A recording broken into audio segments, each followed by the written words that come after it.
Vida de Jornalista no ar, eu sou o Rodrigo Alves, esse é um podcast para a gente conversar sobre jornalismo com quem faz jornalismo. Se você ainda não ouviu os episódios anteriores, é só buscar aí no seu agregador, no seu aplicativo de podcasts no celular, ou então vai lá no nosso Twitter, que é o @vida_jornalista, lá tem todos os links que você precisa. Esse é o nosso terceiro episódio. Eu vou abrir esse episódio com uma frase que é a seguinte, ó. Nos seus mais de 300 artigos, o Código Penal brasileiro não prevê punição para quem subverte o uso do guardanapo. Essa frase é do Otávio Guedes, jornalista, ele que escreve a introdução do livro A Farra dos Guardanapos, o último baile da Era Cabral, a história que nunca foi contada. Bom, nunca tinha sido contada, né? Agora foi contada e muito bem contada. E o cara que contou essa história é o nosso convidado para esse episódio, Silvio Barsetti. Muito obrigado por me receber aqui para a gente bater esse papo, Silvio. Ô, Rodrigo, valeu, eu que agradeço. E tem uma informação que eu acho que você não conhece. Eu tenho um Alves, eu sou Silvio Alves Barsetti, mas não sou seu primo, nem seu parente. Sim. Acho que não sou. Quem sabe, né? A gente está aqui na sede da Associação de Cronistas Esportivos do Rio de Janeiro, o Silvio faz parte da diretoria, é um repórter de mão cheia e tem uma história muito rica também no jornalismo esportivo, né? A gente vai falar disso também daqui a pouquinho, mas antes eu estou muito curioso para saber sobre o livro, principalmente sobre o teu processo de criação. O livro conta num nível de detalhamento muito impressionante, como foi aquela famosa festa em setembro de 2009, numa mansão na Champs-Élysées, em Paris, momento que representou ali um apogeu e até a queda também, o início da queda do governo Sérgio Cabral no Rio de Janeiro.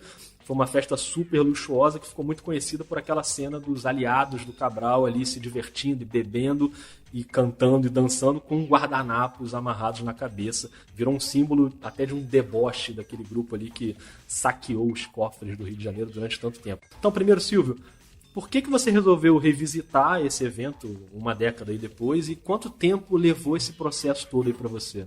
Rodrigo, na verdade, quem pensou essa pauta foi o Bruno Tis e o Luiz André Alves, que são os editores da Máquina de Livros, que é a editora que lançou o livro. Eles perceberam que essa história ainda estava muito viva, muito pulsante, né? E que era preciso contar, mergulhar naquele banquete lá em Paris em setembro de 2009 para contar em detalhes o que foi aquela farra. E aí eles me convidaram. Eu senti um friozinho na barriga no início, mas eu aceitei, foi um desafio. A história realmente é incrível, beira até o inacreditável, por ser tão surreal. E aí eu parti para cima, né, para começar a apuração. Foram 8 meses e meio desde o início do processo até a entrega do livro, do texto, né? E no início, assim, muito cru, muito ainda em dúvida sobre como começar a apuração, quais seriam os primeiros passos, né?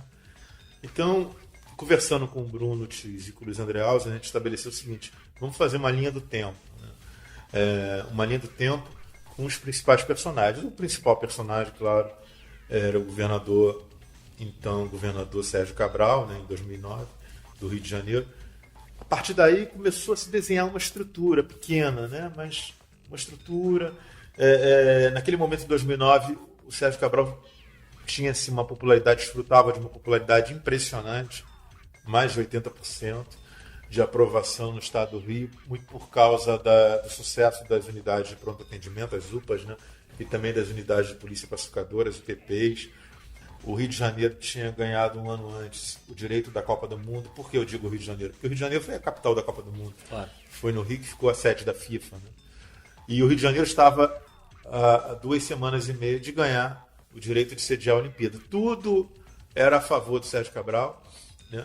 E aí eu fui começando a trabalhar primeiro o que levou o Cabral a desfrutar de um momento tão bom politicamente. Já era até cotado para a presidência da República em algumas primeiras pesquisas e estava, à época, muito cotado para ser vice-presidente na chapa da Dilma Rousseff, na primeira eleição da Dilma Rousseff.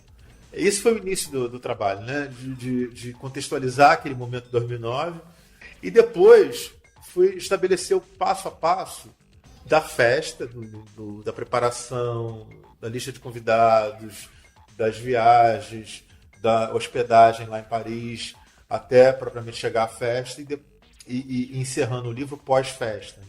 O pós-festa mostra a queda livre do Sérgio Cabral, né?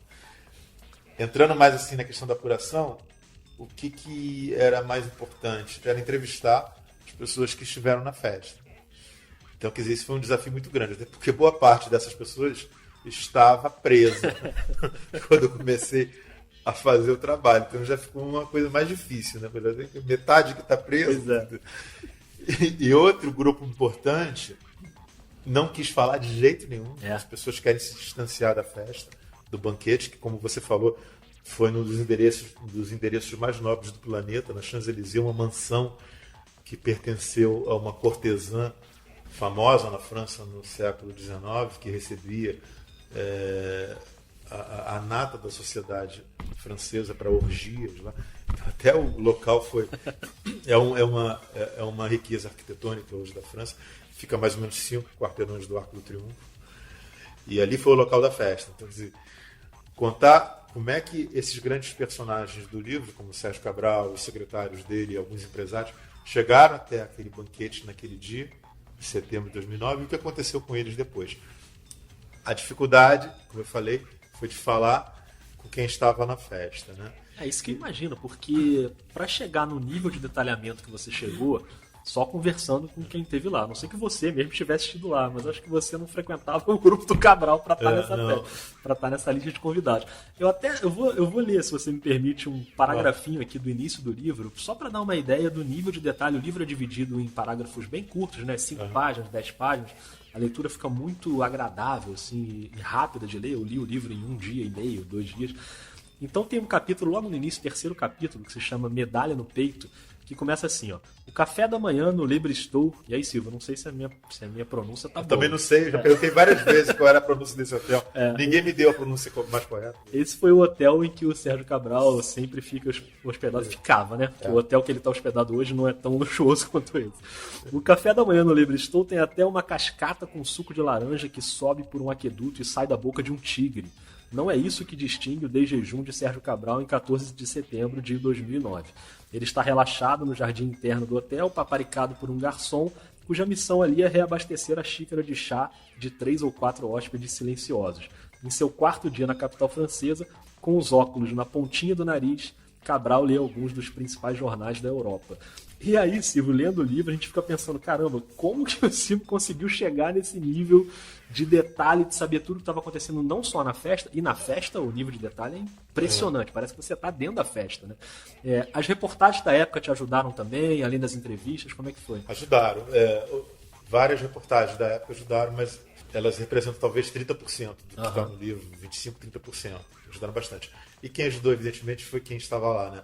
Porque não só os entrevistados que estavam na festa, como outros entrevistados que estavam em Paris, mas não foram à festa, e que estavam ali ao redor do Sérgio Cabral quase o tempo todo. Você tem ideia de mais ou menos quantas pessoas você entrevistou que estiveram lá? Em torno de 10 pessoas. Nossa, é uma amostra boa. Em torno de 10. Mas assim, para conseguir, foi difícil. Aqui quando eu consegui chegar ao primeiro, ele foi abrindo caminho para o segundo. Entendi. Fala aí com o Silvio que eu falei aqui. Aí o segundo abriu porta para o terceiro. Aí o segundo abriu porta para outro. E tentando outros caminhos também. Mas assim, não foi fácil. Teve gente, por exemplo, que esteve na festa, eu sei até em que mesa se sentou, ao lado de quem, mas que garantiu para mim que viajou de volta para o Rio de Janeiro na véspera. Porque tinha um compromisso inadiável no Rio de Janeiro e teve que... Aí eu fazer o quê? Não tem foto dessa pessoa. Um dos critérios de expor, entre aspas, as pessoas, né, os personagens do livro, um dos critérios é que eles estivessem nas fotos que caíram no domínio público, para evitar a nação, o problema da justiça, né? Como esse cidadão, que é um grande empresário do Rio, que me disse que não esteve lá porque teve que voltar para o Rio na véspera, um compromisso inadiável. E as pessoas falaram, não, ele bebeu vinho comigo. Não, fazer o quê, né? Teve outra situação assim, completamente nonsense, né? Que eu entrevistei, saí do Rio, fui entrevistar ele em outro lugar, em outra cidade, e ele me contou o seguinte: eu estava realmente em Paris, eu fui convidado para a festa, eu cheguei aí a Champs-Élysées, parei na porta da mansão. Quando eu vi a mansão e vi o que era, nem entrei e saí. Nem entrei e fui embora, não é bem para mim. Aí eu falei, perfeito, também já soube que essa pessoa teve lá. Acabou que essa pessoa me contou algumas coisas, como se uma terceira pessoa tivesse contado para ela, entendeu? Aí eu falei, tá ótimo. Claro, valeu o relato. E assim, e as pessoas com quem eu conversei que estiveram na festa, elas me contaram bastante, né? Eu tive, inclusive, com algumas dessas pessoas mais de uma vez para tirar dúvidas, né? E também, assim, pelo amor de Deus, eu não estive na festa. Você não conversou comigo, você não me conhece. Eu até chamei essas pessoas para irem lá no lançamento do meu livro. E essas pessoas não foram, mas depois marcaram. Não, a gente vai almoçar, a gente vai tomar um café. Né? Então teve isso também engraçado. Agora, teve muito assessor de imprensa que me ajudou. Entendeu? Muito assessor de imprensa. Poucos, eu diria assim, 2, 3 estiveram na festa. Porque o secretário estava lá, o governador estava lá, grandes empresários estavam lá, grandes nomes da cúpula do esporte estavam lá, do esporte olímpico, né? Então você tinha assessores, né? E esses assessores me ajudaram muito com esse entorno da festa, ou esse antes da festa, entendeu? Porque estavam vendo as situações, às vezes estavam tomando café no bar e estavam vendo o Sérgio Cabral ali do lado, estavam vendo o Carlos Arthur Nussmann do outro lado, entendeu? Então muitos desses detalhes têm essa ajuda, entendeu? Que também foi uma ajuda anônima, que também, pelo amor de Deus, Silvio, você não falou comigo, pelo menos pode ficar tranquilo. Eu poupei essas pessoas todas. Tá certo. Agora o livro tem por causa desse nível de detalhamento, tem uma cara até meio cinematográfica, assim, né? Tem um roteiro que vai se construindo ali, e aí você chega no auge do livro, que é o momento da festa em si, e a festa vai saindo do trilho, né? Começa como uma festa luxuosa, e aí os caras vão bebendo e vão começando a fazer bobagem. Tanto é que tem um capítulo do livro que se chama Tudo Sob Controle, e aí 2 capítulos depois tem um que se chama Vai Dar Merda. E dá merda mesmo, né, Silvio? Dá. Essa construção da narrativa muito cheia de detalhes, de cenas, entendeu? Pensando em imagem, isso foi proposital. Imagina. Entendeu? E assim, de certa forma está tendo resultado, porque já são 3 produtoras que entraram em contato com os editores interessados em levar essa história para o cinema. Legal. Ou fazer seriado, entendeu? Quer dizer, bem legal, né? Eu tô achando bem legal. É muito visual mesmo, né? Você vai lendo o livro e vai vendo tudo ali. É muito visual. A festa sai totalmente do trilho, porque as pessoas vão bebendo sem limite. Né? Mas sem nenhum limite. Alguns já chegaram ali depois de parar ali na Champs-Élysées durante umas 2 horinhas para iniciar a rodada de vinhos. Né? E você ali vinhos caríssimos, bebidas caríssimas, porque o cardápio foi escolhido assim, tem que ser tudo do bom e do melhor, mais caro. Entendeu? Então, garrafas de vinho ali, dependendo da safra, né? Um valor assim de em torno de 1.000 euros, Nossa. Ou seja, de 4 a 5 mil reais. Né? Teve gente que me contou que viu um determinado espaço lá da mansão, uma hora que deu uma circulada, que essa pessoa circulou lá na mansão, viu num reservado assim, ela contou mais ou menos umas 300 garrafas de vinho já ali abertas, né? E vazias, né? Fosse um depósito, né? Que estava saindo ali do restaurante. Esse restaurante ficava dentro da mansão, né? Espaço dentro da mansão. Aí eu falei assim, mas isso não foi no final da festa não, porque a festa... Sim. Ainda tinha muita festa. Então você imagina. Aí você imagina cada garrafa daquela custando 1.000 euros ou perto disso. Olha só a loucura. Entendeu? Que todos não fossem assim, né? Mas enfim. Eles perderam a noção do ridículo já ainda no intervalo do jogo. Entendeu? Porque a segunda parte da festa, quando acabou o jantar, o restaurante virou uma pista de dança. E ali tinha gente assim, pessoas das mais poderosas do Rio de Janeiro e do Brasil, né? Claro. Grandes empresários. Mas mais o grupo do Cabral, ali as pessoas com as 2 mãos ocupadas, uma com vinho, outra com uísque, entendeu? E se imagina, essa uma coisa de colegial, né? Que estava tomando o seu primeiro porre, né? E bebendo, já tinha garçom que trazia a bebida certa para aquele grupo que estava já com as 2 mãos ocupadas. O garçom já vinha com uísque e com vinho já para encher os 2 copos. Incrível, né? Entendeu? E o Sérgio Cabral, vinho atrás de vinho. Tem um momento da festa que o Sérgio Cabral, quando pedia vinho para o garçom, os assessores mais próximos ali, o grupo mais próximo, ele começava a aplaudir o Sérgio Cabral. Ele estava pedindo mais vinho. Mas é uma coisa assim. Louco, né? Aí o trem descarrilou. Né? Totalmente. Mas não conta muito não, porque também a gente não pode estragar o livro, que tem muito mais detalhe do que isso.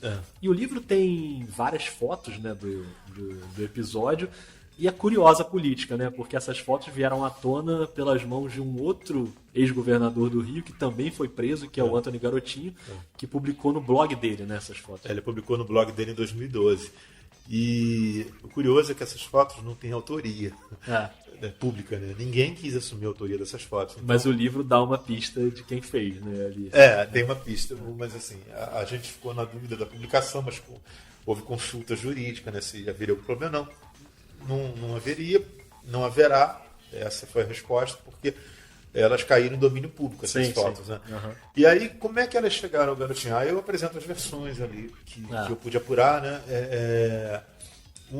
Uma das versões correntes é que as pessoas devem lembrar que em 2011 houve um acidente de helicóptero em que morreram 7 ou 8 pessoas, não lembro agora exatamente, que estavam indo para a festa de aniversário do Fernando Cavendish, um empresário que foi dono da construtora Delta e que era unha e carne com o Sérgio Cabral. E estava lá, né? Estava lá. Foi o Cavendish que, aliás, comprou um anel de R$800 mil e, a pedido do Sérgio Cabral para que fosse doado como presentinho de aniversário para Adriana Anselmo, mulher do Sérgio Cabral. Então, quer dizer, essa festa de aniversário do Cavendish não aconteceu porque houve esse acidente de helicóptero. Nesse acidente de helicóptero morreu a namorada do Cavendish, a irmã dela e outras pessoas. O que se deduz, muita gente deduz, que em decorrência desse acidente, um dos computadores dessas duas personagens, né, ou a namorada do Cavendish ou a irmã dela, teria servido para alimentar o Garotinho por meio de algum parente dela, revoltado com o Sérgio Cabral, revoltado com o próprio Cavendish, teria copiado as imagens no pendrive e entregue para quem? Para o maior e principal inimigo político do Sérgio Cabral, Antony Garotinho. É uma versão corrente. Eu não digo que foi isso, até porque a família nega. Claro. Mas, enfim, é uma versão corrente. Mas é engraçado, porque o Garotinho agora está novamente concorrendo, né, como candidato ao governo do Rio, concorrendo com o Eduardo Paes, que também estava naquela festa. E o Eduardo Paes é curioso, assim como ele agora ele tenta se desvencilhar totalmente, né, de qualquer ligação com o Cabral, como se ele não tivesse participado de nada e não tivesse ligação nenhuma. No livro também mostra que ali durante a festa ele também tinha um certo desconforto, de início ele não queria ir, e depois ele sai mais cedo da festa. Quer dizer, ali malandramente também o Eduardo Paes percebe que é melhor eu sair daqui porque pode prejudicar. Isso ele falou até mais tarde, e eu tentei conversar com ele, não consegui, mas conversei com pessoas próximas a ele, e ele falou isso e fala, né, que ele percebeu realmente que aquela festa não ia acabar bem, né, como diz o título de um capítulo, vai dar merda, né, que ia dar merda e que resolveu sair fora antes do grande momento da festa, né, para não ser fotografado com o guardanapo perto, o guardanapo dançando e tal. Mas assim, mesmo que tenha tomado esse cuidado, não tem como desassociar. Ele estava lá presente, ele era um dos homens mais próximos do Sérgio Cabral, não só naquela festa, em tantas outras festas, tantos outros eventos, reuniões, formais ou informais, o Eduardo Paes esteve muitas vezes colado com o Sérgio Cabral. De outras histórias até que eu não incluí no livro, que fugiam um pouco. Né? Então não tem como desassociar ele da festa, embora seja o que ele tem feito bastante. Né? Claro, ele está querendo fugir do Cabral como o diabo foge da cruz. Né? É verdade. Embora o Garotinho e os demais adversários tentem lembrar dessa convivência tão próxima entre eles. É verdade. O livro tem muito mais detalhes sobre a festa e recomendo avidamente a leitura. A gente já falou aqui bastante sobre política também, né, que é o assunto do livro, mas você também tem uma carreira muito relevante ligada ao esporte também, a outros assuntos, cultura, enfim. Você trabalhou durante 20 anos no Estadão, né, no estado de São Paulo, e cobriu Olimpíadas. Inclusive, a gente se conheceu durante uma Olimpíada, né, a Olimpíada de Londres, em 2012. As equipes do Estadão e do Globoesporte.com ficavam no mesmo hotel. Então, acabava o dia, a gente ia lá para o saguão do hotel e ficava ali escrevendo as matérias. Em vez de ir cada um pro seu quarto, né, a gente ficava ali, pedia umas pizzas, ficava trocando ideia. Acho que a gente só não botou o guardanapo na cabeça naquele momento ali, pelo que eu lembro. Mas nessa Olimpíada você passou um sufoco também, não foi? Um problema renal? Foi. Pois é legal esse convívio com vocês lá em 2012, porque a gente ficava comendo pizza até 3, 4 horas da madrugada, com refrigerante, era uma coisa terrível para dormir depois. E ter que acordar às 7, 8 horas da manhã para trabalhar. E aí eu Eu tive um problema, a crise renal, eu nunca tinha tido nada igual. Foi na semifinal do vôlei masculino, da disputa do vôlei masculino Brasil e Itália, se não me lembro. Loucura, hein? Não lembro quem era o adversário do Brasil. E eu estava na tribuna do ginásio, comecei a sentir uma dor terrível e achava que estava infartando, uma dor ao lado da barriga, assim, na lateral. E, assim, achava que estava infartando, sei lá o que estava acontecendo, não conseguia nem falar de tanta dor. Quando eu me levantei para tentar descer ali 3 degraus, eu quase caí. Quem me acudiu? Sérgio Cabral. Mentira. E Luiz Fernando Pezão. Você não lembrava disso? Não lembrava desse detalhe. Sérgio Cabral e Luiz Fernando Pezão. E eu só conhecia eles de vista. Eu não cobria Palácio Guanabara, nunca tinha estado em entrevista com eles. Uma ou outra entrevista coletiva com 200 jornalistas, não, certamente eles não me conheciam. Mas eles viram lá, eu passando mal, acho que viram também a minha credencial de brasileiro. E do lado, quer ajuda? Eu vi que eram os dois, eu estava já assim, tonto de dor. Claro, aí um deles pegou, o Sérgio Cabral pegou minha mochila, que estava no meu laptop. E o Pezão começou a correr pedindo um médico, pegou uma cadeira para eu sentar. E nisso aparece o Carlos Arthur Nussmann também gritando: a doctor, please, E aí, eu até falei isso para meus editores: ó, tem esse episódio com o Sérgio Cabral, em 2012. E eles falaram: a gente vai, de repente a gente coloca em algum momento do livro, ou no prefácio, ou numa. Daqui a pouco não colocamos. Maravilhosa essa entendeu? história, não lembrava. E depois. Aí sim, eu tive um ano depois uma entrevista no Palácio Guanabara, uma entrevista coletiva do Sérgio Cabral, em que eu fui, e aí ele lembrou, ele interrompeu, mas eu fui lá agradecer a ele, ele interrompeu. E até o outro dia, eu tive vasculhando os e-mails, assim, coisas antigas, aí eu vi que tinha um e-mail de 2012, eu troquei e-mails com o Sérgio Cabral, o governador, em 2012, mas eram e-mails republicanos, né, como se diz, porque era eu agradecendo, ele rebatendo, eu mandando agradecer ao pai, entendeu? Porque o Sérgio Cabral pai foi patrono da minha turma de formatura na faixa, na Eleonor, Faculdade Eleonor, em que eu fui orador. Uhum. Então nós ficamos amigos ali. E o pai dele nasceu numa rua em Cascadura, Rua Cerqueira d'Alto, que foi a rua que eu nasci também. Então, e minha mãe mora lá até hoje. Então o Sérgio Cabral sempre, há 30 anos que o Sérgio Cabral pai sempre teve muito carinho por mim. Já fui fazer pesquisa de música popular brasileira na casa dele há 25 anos atrás, 2 vezes. Legal. Entendeu? E tinha essa relação toda. Eu contei isso para os editores, né? Mas assim, não de cobertura política, né? Claro, mas assim, dessas coisas assim, paralelas, né? Mas foi o Sérgio Cabral que me acudiu. Que história, me socorreu. E aí eu estou fazendo um livro sobre ele, mas assim, tentando não vilanizar ninguém, entendeu? Tentando não tripudiar de ninguém, só contar a história. Basta contar a história, né? Claro. Não precisa. Agora, essa convivência lá em Londres também deu para perceber que você, além dos seus atributos de jornalista e tal, você é um dos caras mais engraçados assim da imprensa brasileira. Você é um cara super divertido, sempre em volta de você tá todo mundo bem humorado e tal. Como é que é esse teu temperamento assim durante uma cobertura assim? Te ajuda a trabalhar mais relaxado assim? Obrigado, Rodrigo. Acho que sim, né?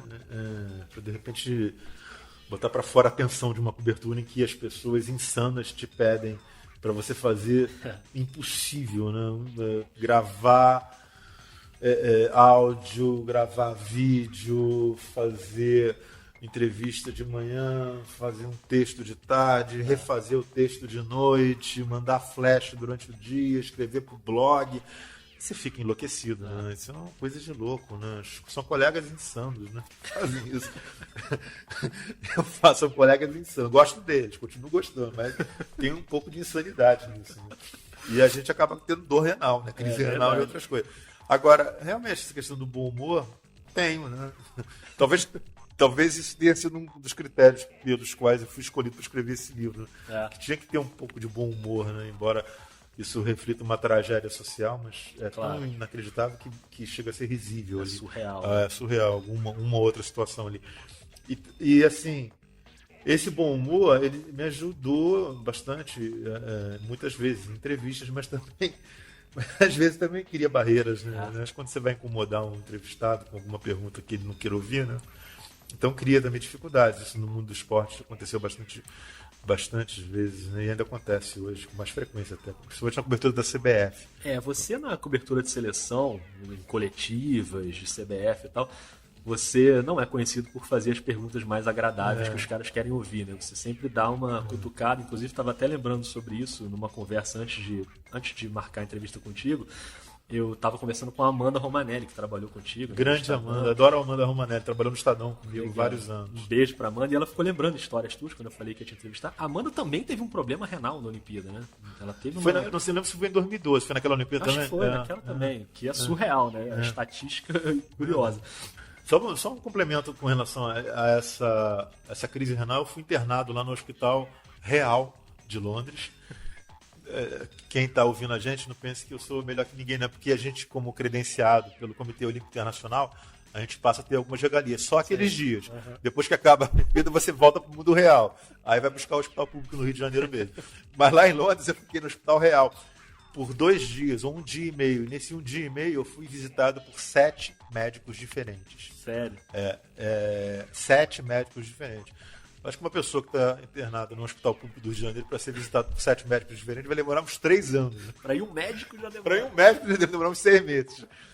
Mas sobre as coletivas, assim, essa história de sempre tentar tirar algo mais ali dos caras. Essas coletivas, por exemplo, isso cria problema para mim, né? Por exemplo, a CBF nas últimas 3, 4 coletivas de seleção brasileira não me deram o microfone em 2, 3 vezes. Entendeu? Entendeu? Porque sabe que vai ter pergunta. Claro. Porque eu acho que não é. Eu acho que cabe muitas vezes. Não é questão de incomodar, mas cabe uma posição assim, mais crítica, porque são assuntos que são pertinentes, que o torcedor comenta, no caso do futebol, no caso de outros esportes, que as pessoas comentam nas ruas, entendeu? E fica, às vezes, um vácuo, né? Eu entendo que vários colegas vão para umas coletivas dessas com uma pauta definida. Claro. Às vezes vem a pauta da própria redação. Então, e como só dá para fazer uma pergunta, eles não têm muito espaço, né? Não é que exista uma autocensura, sim. ou uma censura mesmo de fora. Mas como eu tenho liberdade, mas no Portal Terra que eu estou lá há 3 anos, e antes mesmo no Estadão, também tinha, não como tem agora, mas tinha alguma liberdade, eu acho que é importante fazer. Não dá para você adocicar a pergunta horas depois de o Brasil perder de 7-1 da Alemanha e ser eliminado da Copa do jeito que foi em 2014. Não dá para adocicar a pergunta, entendeu? A pergunta tem que ser um pouco amarga, gosto de giló cru, entendeu? Não tem como, assim, é o que eu penso, mas eu respeito quem não pensa assim. Claro. E isso cria dificuldades, cria embaraços. Às vezes na CBF, por exemplo, alguns jornalistas são convidados para uma roda de entrevista ou de um papo informal com um técnico da seleção, com um dirigente, eu não sou convidado. Né? Essa questão dos microfones deliberadamente não chegarem a mim em algumas situações, isso é uma dificuldade. Né? O fato também de, às vezes, ter um problema ou outro com credenciamento para alguma cobertura também acontece. Entendeu? Então, na CBF, no Comitê Olímpico Brasileiro, eu não tive essa dificuldade, embora também fizesse algumas perguntas mais embaraçosas. Algumas vezes, né? Mas não havia esse problema, pelo menos comigo não houve. Na CBF teve mais, né? Na CBF tive e tenho. Agora, a Amanda me ajudou a lembrar também de um outro episódio que eu queria que você comentasse, que foi um grande furo de reportagem seu, que foi quando o estádio do Morumbi, quando você descobriu ali que o Morumbi não seria um estádio utilizado na Copa de 2014. E isso te gerou até uma certa pressão ali, né? O clube, o São Paulo, a prefeitura, concorrência, desacreditando a informação, o próprio Estadão, uma pressão interna. Como é que foi aquele momento ali? Foi bem interessante, porque quando o jornal publicou essa matéria minha, no dia seguinte veio desmentido do prefeito de São Paulo, do governador de São Paulo, desmentido do responsável pela candidatura de São Paulo, né? pela organização de São Paulo na Copa do Mundo, também desmentiu. Veio desmentido do ministro do Esporte e veio desmentido da presidência da República. Nossa. Sem falar que internamente no Jornal do Estado de São Paulo, o ombudsman, que é o ombudsman é aquele que faz a crítica diária do jornal, ele era conselheiro de São Paulo e também criticou bastante aquela matéria. Não bastasse isso, a FIFA, pressionada por outros jornalistas, negou a informação também na manhã seguinte da publicação. Ou seja, só me restava me atirar da Ponte Rio-Niterói, entendeu? Não tinha... Eu estava descabelado. Mas aí eu vou contar para quem está nos ouvindo o que aconteceu.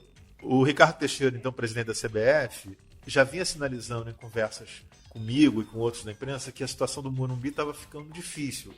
O Morumbi ser escolhido como estádio do estado de São Paulo para a Copa do Mundo. Aliás, teve só mais um parênteses, teve também o presidente do São Paulo, na época o Juvenal Juventus, também negando. Então foram 8 negativas num dia e meio. Entendeu?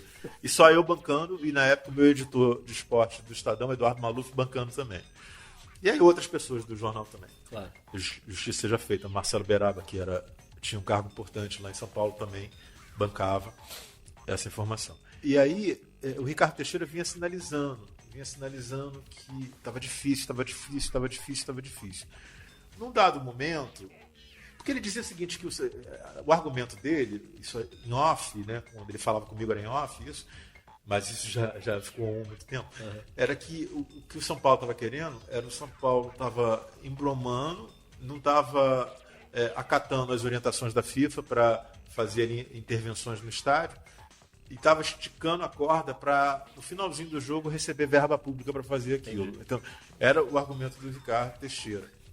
Num dado momento, teve um evento de anúncio de novo patrocinador da CBF num restaurante na Zona Sul do Rio, em que a imprensa toda foi convidada. Eu fui para fazer matéria e tal, e para também participar do almoço, mas fui para fazer matéria, que era o primeiro objetivo, né? Claro. No final do almoço, o Ricardo Teixeira passa por mim e fala: não vai embora, não quero conversar com você. Ao pé do ouvido. O Rodrigo Paiva, então, assessor dele, também, fica aí. Eu fiquei, e estava demorando, porque o Ricardo conversava com o outro, e no final o Ricardo veio conversar comigo. Já todo mundo tinha ido embora, e ele começou a conversar comigo. Só que ele, não sei se ele leu muito a Bíblia, que ele só falava por meio de parábolas, entendeu? E outras figuras de linguagem. Então eu tinha que pegar o que ele estava falando e traduzir. Às vezes eu repetia a pergunta, às vezes eu dizia: não entendi isso, às vezes ele só sorria como resposta. Então foram 30, 40 minutos assim, de figura de linguagem, sobre o Morumbi. Não foi que ele me disse claramente: o Morumbi está fora da Copa, mas ele falava em figuras de linguagem. E nisso eu já tinha dado o retorno para o jornal. Eu vou conversar com o presidente Ricardo Teixeira, que quer conversar comigo sobre o Morumbi. Deduzo isso. Tá? E o pessoal do jornal me perguntando: e aí? Moral da história: Ricardo Teixeira foi embora depois de 45 minutos de conversa com o Rodrigo Paiva. E eu sentei lá no restaurante, comecei a pedir mais café, porque eu falei: eu tenho que traduzir o que foi dito aqui. Eu tenho que traduzir. Aí comecei a botar no papel. Ele disse isso, eu tenho que traduzir. O que significa isso? E enquanto isso, o jornal me ligando: já tem retorno? Eu falei: não, eu estou conversando com ele.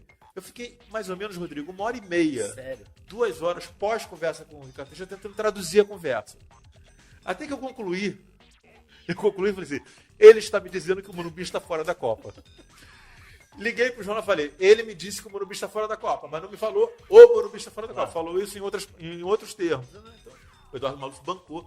O Jornal da Tarde, que era acoplado, né, era da família Estadão, né, bancou e abraçou bastante, tanto que manchetou, né, no dia seguinte, o Morumbi fora da Copa. A chamada do Estadão foi pequena na primeira parte, na parte de dentro deu com destaque. E aí veio o terremoto em cima de mim, né? Todo mundo desmentindo, até aí tudo bem, mas assim, quando a FIFA desmente, o que eu faço? Eu ligo pro Rodrigo Paiva, o Rodrigo Paiva tá no banho. Rodrigo, até a FIFA tá desmentindo que ele falou: Silvio, na verdade o que você fez está certo, só que não é uma coisa de agora, isso vai acontecer daqui a 4 meses, mas está certo. Que tensão. Que tensão. Eu falei: daqui a 4 meses eu infarto, eu vou infartar e não vai existir mais Silvio. Haja crise renal. Para alegria de muitos. Haja crise renal, né? E eu não vou ter o hospital real para me internar, vai ter que ser o hospital público do Rio, entendeu? Aí ele falou: não, fica tranquilo, só que vai acontecer daqui a 4 meses, né? Agora eu falei: Rodrigo, e a FIFA tá negando. A FIFA tá negando? Quem? Falaram pro diretor de comunicação lá. Ih, a gente esqueceu de avisar ele. Peraí. Aí o Rodrigo: me liga daqui a 1 hora. Aí essa hora levou 6 anos, né? Claro. Em 1 hora eu liguei: não, já falei com ele e fica tranquilo, que ele não vai repetir mais não. Eu falei: mas ele já falou. Não, mas se procurar ele agora, ele vai dizer que ele está sob estudo. Realmente, no dia seguinte, outros jornais procuraram a FIFA já mudou a declaração inicial dela de que aquilo tudo era mentira. Ela falou: não, está sob avaliação, realmente o Morumbi tem que se adaptar. Mas até chegar o dia seguinte, então foi terrível. Aí foram esses dias de sufoco, né? Eu lembro que eu chegava para cobertura, assim, aí tinha assessor de jogador, jornalista, assessor de jogador. Chegou o rei da barriga. Nossa. Barriga, para quem não conhece, é quando a gente dá um furo ao contrário, né? A gente dá Informação errada. a informação errada, assim, uma informação de muita repercussão, assim, uma coisa muito importante que é totalmente errada, né? Que acontece também com jornalista. Acontece. A gente tá sujeito a essas coisas, claro, né? Mas, assim, foram dias assim, muito tensos. Aí na Copa, isso foi em 2000, se não me engano, foi em 2009. O Juvenal Juvencio, presidente de São Paulo, chegou a fazer uma moldura dessa página do Estadão, com essa informação de que o Morumbi estava fora, e botou na sala dele. Sério? Isso um repórter que cobria São Paulo me contou, Silvio, está na sala do Juvenal. Quando a gente chega na sala dele, fala aqui, ó, tô esperando o Morumbi ficar fora. Assim, bobagem dele. Foi uma manifestação boba. Eu não quero me regozijar disso, entendeu? Foi uma manifestação equivocada dele, não precisava isso, né? Até porque ficou feio pra ele depois, Sim, né? exatamente. Mas enfim, aí na Copa, durante a Copa do Mundo, aí foram meses, eu sustentando, mas assim, até internamente tava uma cobrança terrível, né? Imagina. Como disse o ombudsman do jornal, depois ele se desculpou comigo, não tem o menor problema, mas a época ele fez lá a crítica dizendo que aquilo era um absurdo, que o Morumbi estava na Copa mesmo, que não tinha como, que ele até se afastou do jornal depois. Não sei se isso teve peso, entendeu? Agora, quando foi divulgado, foi em 2010, durante a Copa do Mundo da África do Sul. Você estava lá. Eu estava lá e o Ricardo Teixeira chamou com o Rodrigo Paiva, que era o diretor de comunicação da CBF, né? Eles chamaram poucos jornalistas para anunciar, o Morumbi está fora da Copa do Mundo. Eu tive um alívio ali, mas ali eu fiquei com medo de ter outra crise, né? Eu vou ter outra crise, agora vai ser de coração. Eu fiquei tão emocionado, eu pensei, mas agora também tudo bem, agora também o que tinha de sofrer, já sofri, mas claro que eu gostei. E aí foi uma festa no jornal, né? E os colegas que estavam ali na África do Sul, aí me ofereceram um jantar, né? Assim, foi legal, mas não sei se valeu a pena. 8, 9 meses de taquicardia, de remédio para dormir, entendeu? De dor no estômago. Silvio, essa é uma das histórias de várias que o Silvio tem da carreira. Acho que é um privilégio poder ouvir você, principalmente para quem está começando na produção e não está muito por dentro de como funcionam essas relações, né, com pessoas poderosas, de autoridades, instituições e tal. Então é sempre muito bom. A gente podia ficar aqui horas conversando, mas eu te agradeço muito, Silvio. Primeiro pelo livro, que é uma grande reportagem que você entrega aí pra gente, super detalhada. Recomendo A Farra dos Guardanapos, da editora Máquina de Livros. Adorei o papo, sempre bom resenhar contigo, desde aquelas resenhas lá no hotel em Londres até hoje. Antes da crise renal. Antes e depois da crise renal. Obrigado, viu, Silvio? Gostei muito do papo. Obrigado você. E aproveitando, já que você falou da Amanda Romanelli, um beijo, Amanda. Saudade de você, do Wilson Baldini, daquela turma toda, da Dani. Legal. Todos vocês, que a gente possa voltar a Londres numa cobertura mais tranquila, sem comer pix até 5 horas da manhã com Coca-Cola e depois dormir, Deus sabe como, né? Não dormir, lembro né? de ter dormido. A gente não dormia, entendeu? Éramos zumbis, né? A verdade é. Mas assim, valeu. Pelo menos deu para cobrir aquela Olimpíada e foi uma experiência enriquecedora para todos nós. E obrigado por você me convidar para esse podcast e para falar do livro A Farra dos Guardanapos e de outras histórias. Tem tantas outras histórias, você conhece, né? A gente pode marcar um outro depois, né? Para falar só dessa história. Daqui a alguns anos, deixa ter mais histórias. Histórias só se acumulam, mas obrigado. O Silvio agora vai autografar meu livro, que eu também não sou bobo nem nada.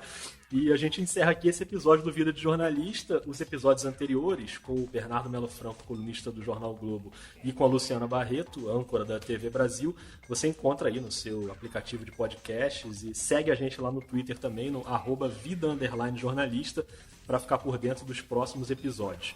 Muito obrigado a todo mundo, um abraço e até a próxima. Valeu!